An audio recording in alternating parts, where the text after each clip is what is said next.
नज़र आ सकते हैं।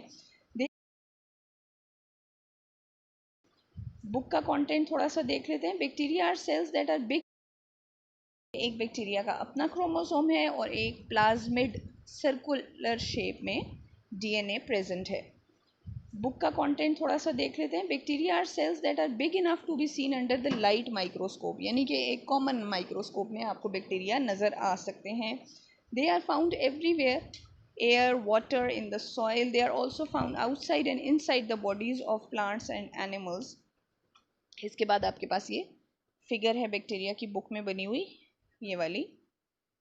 इसमें मज़ीद डिटेल में ऑर्गेनेलीज हैं, थोड़े से पिलाए भी हैं इसके ऊपर, फ्लैजिला भी अलग से बना हुआ है, बाहर एक अलग से कैप्सूल है, सेल मेम्ब्रेन, सेल वॉल, फिर वही न्यूक्लियोइड और प्लाज्मिड इसमें बेसिकली कॉमन है।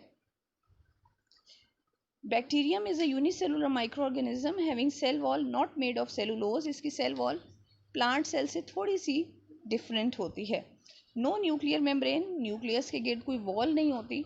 Most of the structure found in plant cell and animal cell are absent but have ribosomes. Ribosomes वो स्ट्रक्चर होते हैं जो प्रोटीन्स बनाते हैं। साइटोप्लाज्म जो जेली लाइक मटीरियल है। Cell membrane outer most boundary. Pili and plasmids, pili ये small thread like structures हैं, और प्लाज्मिड फिर वही सर्कुलर डीएनए है। Plasmid is the most important thing जिसकी वजह से हम बैक्टीरिया को यूज़ करते हैं इन बायोटेक्नोलॉजी। ये अब थोड़ी सी बुक रीडिंग है, इसमें बेसिकली ये आपने बुक से रीड करना है। इसमें बेसिकली यही कुछ है, ये आपकी बुक का कंटेंट का स्क्रीनशॉट है। इसमें बेसिकली यही है कि बैक्टीरिया एक नॉर्मल एनिमल सेल से, नॉर्मल प्लांट सेल से डिफरेंट होता है। वो किस तरह से डिफरेंट होता है हम अब देखते हैं। यूकैरियोटिक सेल, यू का मतलब होता है रियल, ठीक है, EU।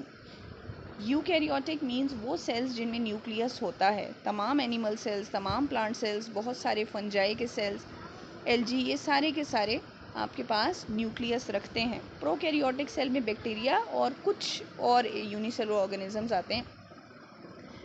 प्रोकैरियोटिक जिनमें न्यूक्लियस नहीं है, ठीक है, न्यूक्लियोइड वाला रीजन है। कुछ चीज़ें, सिर्फ एक दो चीज़ें कॉमन है, बाकी यूकैरियोट्स में एक्स्ट्रा हैं। फिर वही बात, बैक्टीरिया मेन जो चीज़ हमारे पास है that is chromosome and plasmid. अब आप देखिए यूकैरियोटिक सेल में आपके पास कितनी सारी लेबलिंग्स हैं, और इस बैक्टीरिया में जो प्रोकैरियोटिक सेल है इसमें आपके पास चंद एक लेबलिंग्स हैं, थोड़े से ऑर्गेनेलीज हैं। यही वजह है कि आप बैक्टीरिया को या एक प्रोकैरियोटिक सेल को इस्तेमाल करते हैं जेनेटिक मॉडिफिकेशन या बायोटेक्नोलॉजी में, कि उसके सेल के अंदर थोड़ी सी चीज़ें हैं, ज़्यादा डिस्टरबेंस नहीं होगी आपको। जो काम आप कर रहे हैं सीधा प्लाज्मिड पे आप एक्ट करेंगे और आपका काम इजीली होगा। यूकैरियोटिक सेल में और इतने ढेर सारे ऑर्गेनेलीज हैं कि आपका जो काम है जेनेटिक मॉडिफिकेशन का, या जीन डालते हैं सेल के अंदर, आगे हम देखेंगे मज़ीद, तो वो काम इतना ईजीली पॉसिबल नहीं रहता यूकैरियोटिक सेल में।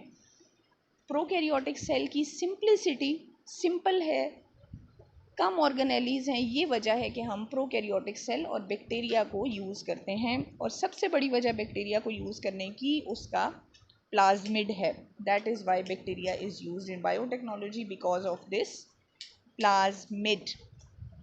एक कॉमन क्वेश्चन जो अभी क्या और आगे ऑनवर्ड्स क्या थ्रू आउट बायोलॉजी में आपके पास आएगा कि प्रोकैरियोटिक और यूकैरियोटिक में क्या डिफरेंस है।